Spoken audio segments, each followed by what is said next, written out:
Hello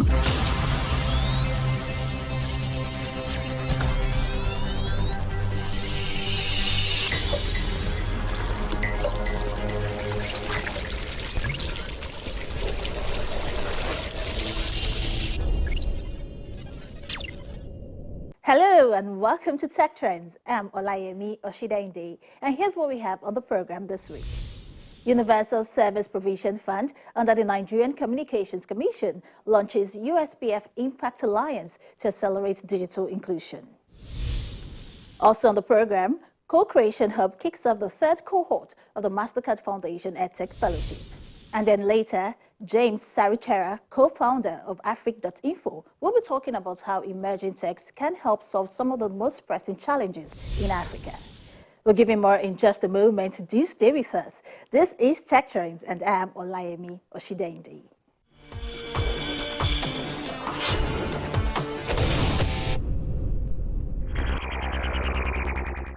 The purest case of an intelligence explosion would be an artificial intelligence rewriting its own source code. The key idea is that if you can improve intelligence even a little, the process accelerates. At a tipping point, like trying to balance the pen on one end, as soon as it tilts even a little, it quickly falls the rest of the way. The push for digital inclusion in Nigeria has taken a major step forward as the Universal Service Provision Fund under the Nigerian Communications Commission has officially launched the USPF Impact Alliance. The new coalition brings together private sector players to co-create solutions that bridge the digital divide, particularly in Nigeria's underserved and unserved communities. Here's more.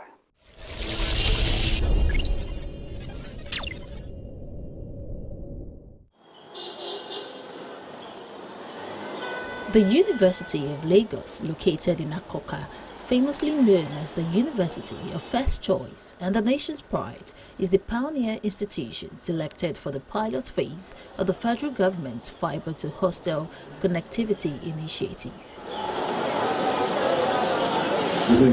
Please. Thank you. Thank you, everyone. This event, themed Bandwidth That Builds Bright Minds, Connecting Students, Empowering Futures, is to officially launch the service, which aims to deliver high-speed fiber optic internet with an average speed of between 50 to 100 Mbps to student hostels. Of Communication, Innovation and Digital Economy, Dr. Bosun Tijani. Unveiled by the Minister of Communications, Innovation and Digital Economy, Dr. Bosun Tijani, the initiative will provide each hostel with dedicated fiber links, secured Wi-Fi and continuous performance monitoring to ensure consistent service delivery. This fiber to hostel initiative complements several critical elements of our ministry's blueprints, which includes providing internet connectivity through Project 774 to all local government secretariats in the country. We must recognize that broadband is an essential part or essential tool to the development of the nation, similar to what you find in electricity or clean water. Broadband powers academic research and collaboration. It also powers access to digital learning platforms, it powers access to and support to startups and online businesses, and also powers the participation of all of our people in a borderless digital economy. And it must be made available to people who need it the most, of course, our students. The Fiber to Hostel project is one of the initiatives of the National Broadband Alliance for Nigeria, which is our ministry's demand-side broadband strategy to increase internet usage by directly connecting critical public institutions such as universities, hospitals, and government offices. All the hostels in these universities will now be connected to fiber. You may not know, when you say connectivity to fiber, it's extremely important. It's not the same as the connectivity you have on your phone or dongle. This is the quality of connectivity that you require as a student in 2025 to be able to thrive, but also realize your potentials. The Vice Chancellor of UNILAG, Professor Folashade Ogunshola, lauds the initiative while also highlighting the university's efforts in digital transformation. The university has done quite a lot in terms of innovation and digitization.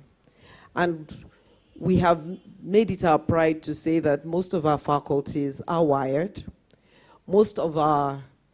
We have developed hotspots around the university, but we know that we have not yet quite got to the students where they are most of the time, their hostels. And this was something we had thought would not happen for the next maybe 3 years or 4.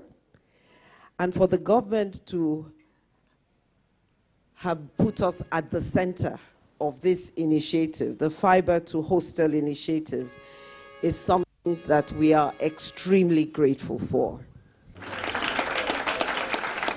UNILAG is the first of 8 universities selected for this project, with a long-term vision to scale the project nationwide. In this pilot phase, 4 hostels, Femi Gbajabiamila, Alkanemi, Honors and Erastus Akinbola, are already connected. So the workforce that we actually need to power... Following the launch at the university, the minister proceeds to unveil the Universal Service Provision Fund, USPF, Impact Alliance, another initiative to drive inclusive communication technologies in underserved and unserved communities across the country. The USPF Impact Alliance serves as a platform that unites public and private sector partners to accelerate digital inclusion. Through collaborative co-creation sessions, stakeholders will work together with the USPF to design, expand and sustain impactful educational connectivity projects. You know, today there's literally nothing we can do without being connected. Whether you think of banking, education, trade, health, everything has to do with connectivity. But there are communities in our country that are either totally unserved or underserved. And this fund is the wisdom of the government to ensure that we can start to also bring them in. This is a fund that has been investing for many, many years. The workshop here today is to say the investment of the government, how do we make it go further by leveraging partnerships with organizations, foundations, civil society organizations, and private businesses that are also interested in bridging digital divides. So the series of events has been thorough review because the government is invested in, for instance, this one is focused on the education part of our community program. And we've invested in a lot of computer labs in so many schools. So the question is, how do we ensure that those labs, when we invest in them as government, that they stay sustainable over many, many years? Because there's no point investing in computer labs that only last for a year or 2 and not continue to serve the students. So we're bringing together, we've analyzed the project, we've been to a lot of the sites that we've invested in over the years to see the state of the laboratories, to understand from the teachers and the administrators whether these centers are serving the purpose that we intend for them to serve. And also, lastly, to understand whether the equipment are still useful for the learners or not. So this gathering is about presenting the findings to the partners, but also ensure that we can secure commitment from like-minded partners who want to work with government to make this work. Since its inception in 2007, the USPF has funded over 2,500 education-focused projects nationwide, empowering teachers and learners alike and creating pathways for inclusive and future-ready education.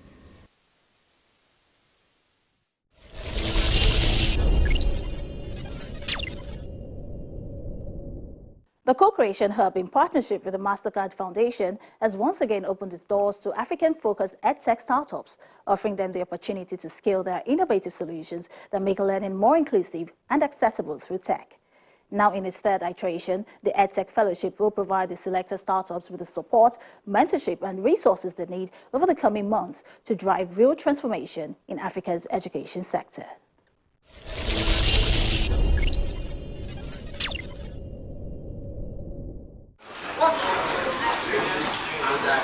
It is the official kickoff of the 3rd cohort of the MasterCard Foundation EdTech Fellowship, hosted by the Co-Creation Hub. And this year, it's not just about innovation, it's about inclusion. So we give you the education. For the first time, 50% of the selected startups are led by women.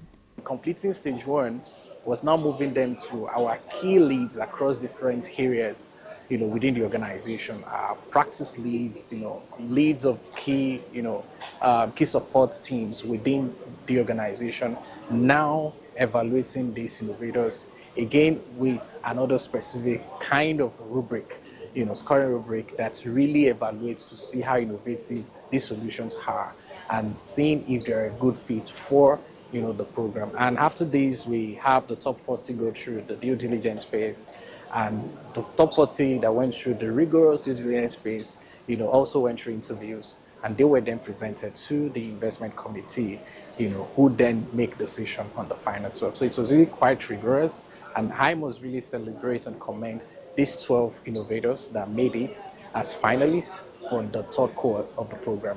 From almost 1,000 applications, just 12 startups were selected for this third edition, chosen through a rigorous screening and evaluation process. I think the first one, in terms of what we envision for this new cohort, is that they're able to see improved products, right? That their products are able to adopt effective learning science strategies, and that it's leading to key learning outcomes. Because at the end of the day with EdTech is really nothing without the education, and it's only when they're able to unlock significant learning outcomes that would see the type of goals that we want to see in terms of empowering our young people with skills to transform the country. And so that's one significant goal that we have for them, and we're here to support them, of course. But over the past two cohorts, they've reached over 650,000 learners. And so we're looking to this cohort to do even more, reaching even more learners, reaching even more teachers, reaching even more schools, reaching even more institutions, and basically seeing widespread adoption and effective use of EdTech in Nigeria. So that's really what we wish for them. It's two key things: that their solutions are delivering on improved learning outcomes, but then they are also scaling and reaching more people who need their solutions, whose lives will be transformed, who will build skills by virtue of engaging with their tools. Over the last couple of years, we've worked and placed competent talent across different organizations, from your Iya Basira having an admin assistant who is competent at what she's doing, to a business analyst working in any of the big fours. And with this opportunity, we want to scale this. We want an average graduate and an average youth to be competent, not just by certificates and online training, but you can actually do the work while on the job, and that's all we're doing this. Obviously, we're very happy and excited with the collaborations, the opportunity, the funding particularly, and we hope that we're pushing out to make Nigeria, Africa, a competent republic. The aim of the fellowship is to empower EdTech startups building tools that enhance learning outcomes and expand access to quality, equitable education for Africa's next generation. We provide quality basic education to learners in out-of-school areas, conflict-affected areas, using what a proprietary solution we call the Mavis Talking Box, and then also supporting learning facilitators to help them to make sure these children are learning in the language of their immediate environment. Planot is a school management and learning management system that is transforming how education is delivered across Africa. So we are really excited to be part of the Mastercard Foundation EdTech Fellowship 2025, and we are looking forward to opportunity for growth, for expansion, for learning, for impact. Over the next 6 months, these founders will receive hands-on support from expert mentorship to business advisory sessions, all designed to help them scale, sharpen their ideas, and deepen their impact.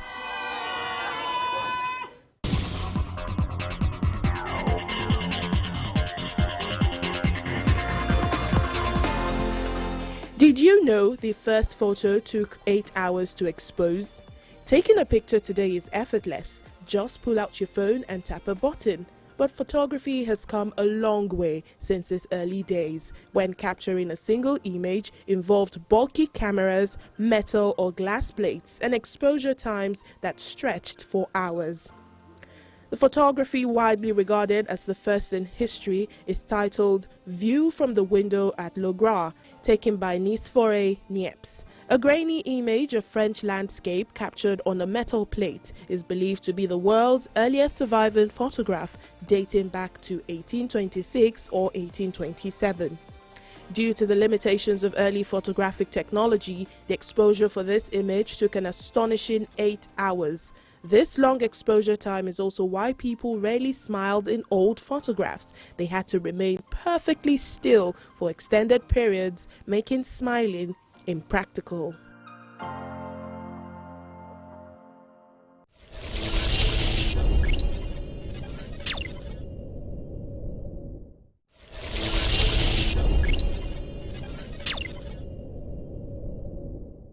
From artificial intelligence to blockchain and even decentralized finance, emerging technologies are no longer buzzwords. They are tools that, if harnessed correctly, could help Africa solve some of its biggest challenges, whether it's access to healthcare, education, or inclusive economic opportunities. But the question is, how do we move from potential to progress? And how do we ensure that these tools are shaped by African realities, African innovation, and even African leadership? Joining me on the program this week is someone right at the heart of this conversation, James Sarichera, co-founder of Afric.info. Let's dive in.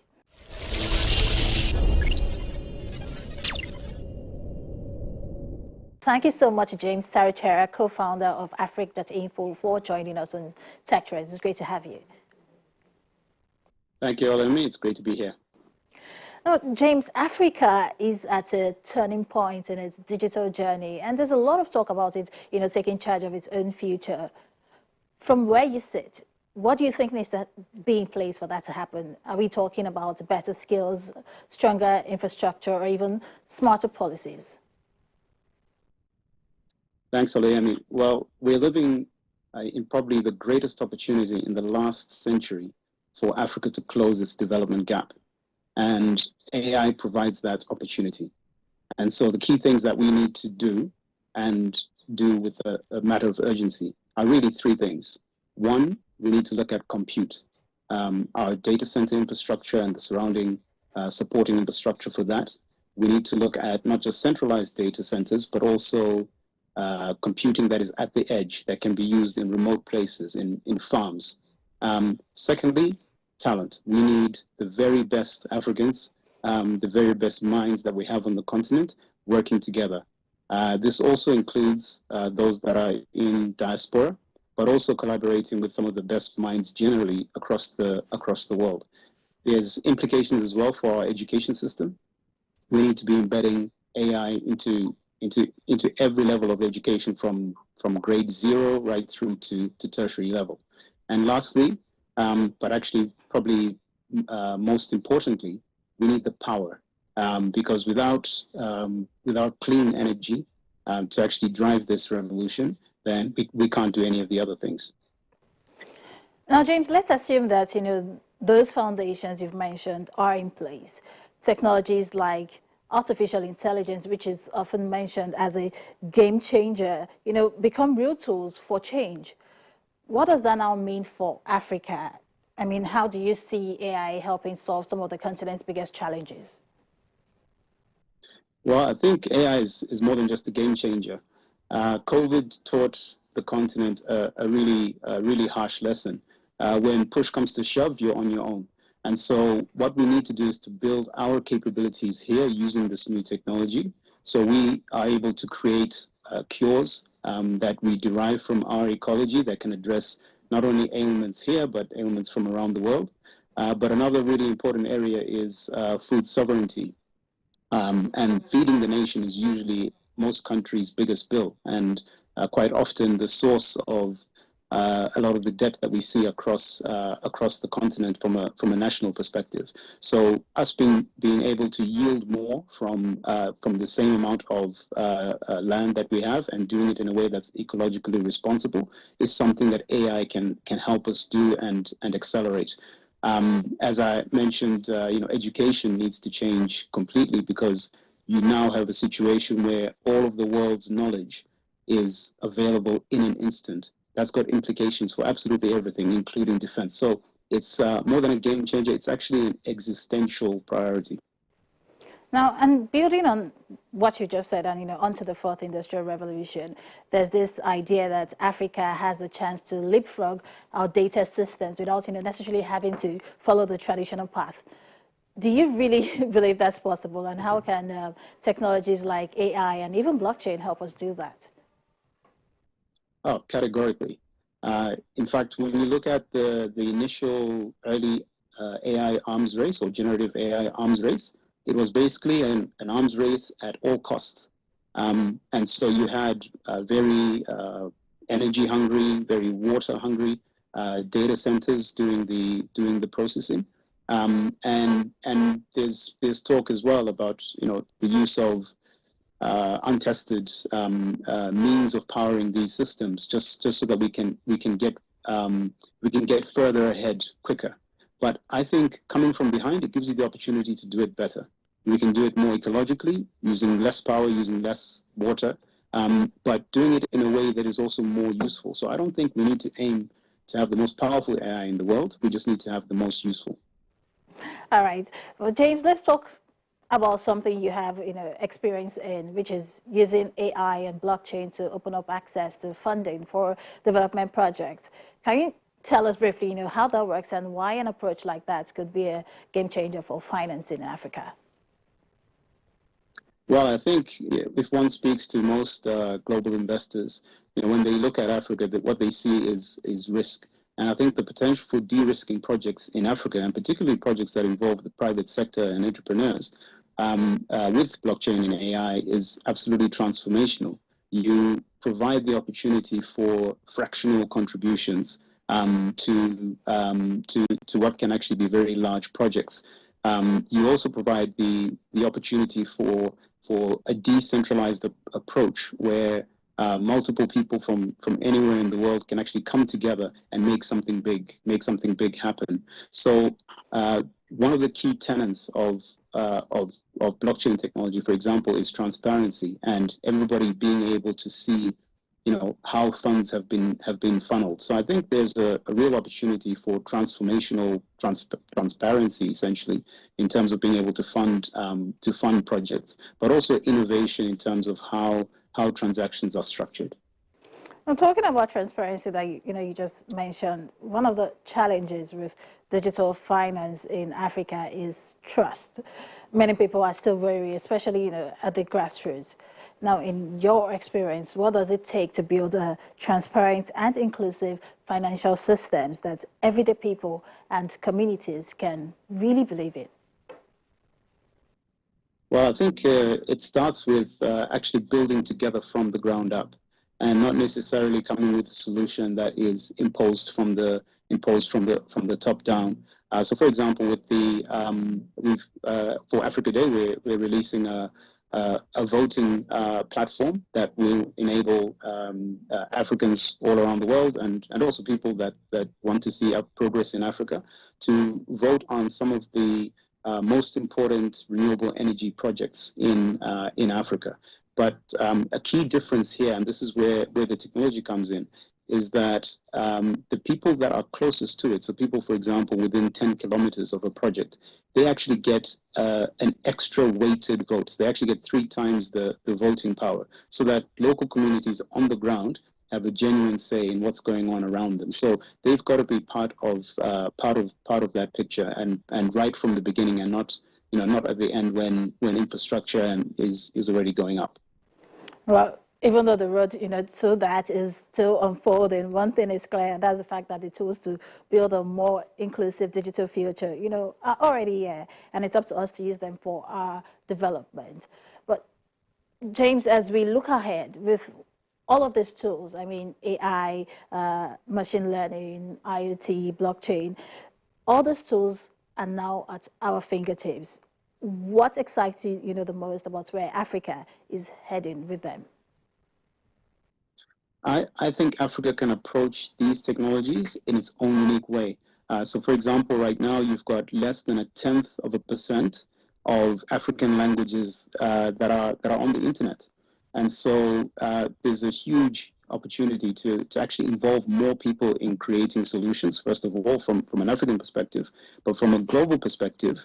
Not having those languages available actually deprives the rest of the world of an incredible reservoir of indigenous knowledge from many different cultures. So I'm very excited about the application of language and culture and having a much bigger say in terms of the development of the fourth industrial revolution and AI.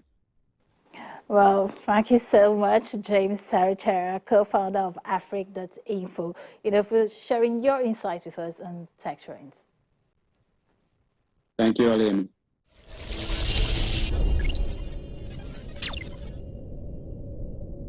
That's all for this week on Tech Trends. I hope you enjoyed the episode and picked up something new along the way. Remember, Tech Trends is here to keep you updated on insights, trends, and developments happening in the tech space. Also, don't forget, you can catch all our episodes on the channel's TV YouTube account. Make sure to watch, share, and like your favorite editions.